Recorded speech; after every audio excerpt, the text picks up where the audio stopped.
In this video I'm going to go over some warm-ups that you can do. So the first thing that I like to show people is just the chromatic warm-up. So that means we're going to start this exercise on the 3rd fret and we're going to use each finger on each fret between the 3rd and 6th fret.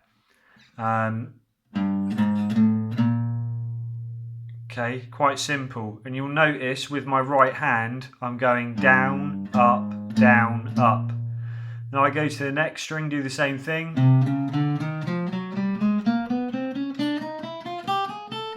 And then back down.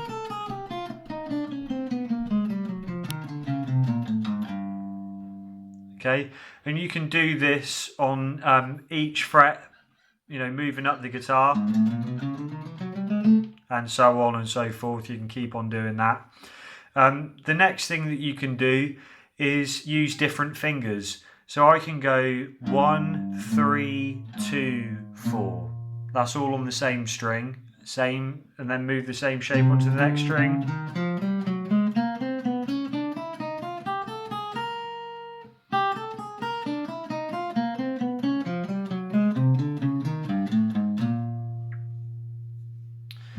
And you can keep on going with this idea. You know, you can come up with different fingerings on the same string before you move to the next one. So another example could be starting with your 4th finger and moving back to the 1.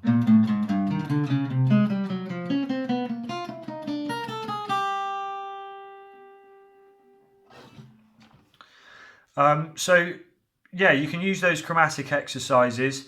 And you can also use just scales that you already know. So that could be, you know, a minor pentatonic shape or a major scale shape.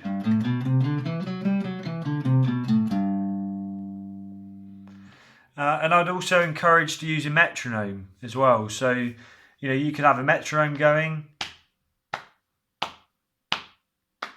and you could play one note per beat of the metronome. That could be a nice simple little warm-up.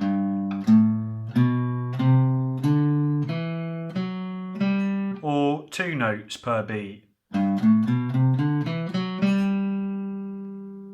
And that can be just a great way of warming up both your hands and syncing both hands together so they're sort of both doing the same sort of thing. And just one more thing that you can do as a little tip is an exercise by a guy called Joe Satriani, and it's called the Spider, and it's just a chord shape that you move to different parts of the guitar. So your first finger goes 1st fret of the E string, 2nd finger goes 2nd fret of the A, 3rd finger goes 3rd fret of the D, and 4th finger goes 4th fret of the G. Sounds horrible, it's not meant to sound good. And then you basically flip the chord shape the other way. So your 4th finger goes on the top string and your 1st finger goes on the 1st fret of the G string. So you can see that the notes stagger in the opposite direction. And you can keep on doing this on each fret. And you can also do it on different strings. And although this sounds horrible, it's a really great way of warming up your hands.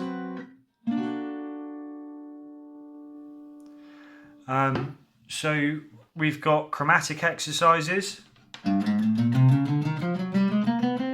regular scales, and the Spider. Between those 3 sorts of things, you've got some great warm-ups. And I think, you know, just spending a couple of minutes doing those before you start your regular practice, you should see quite a marked difference between the times you don't warm up and the times that you do.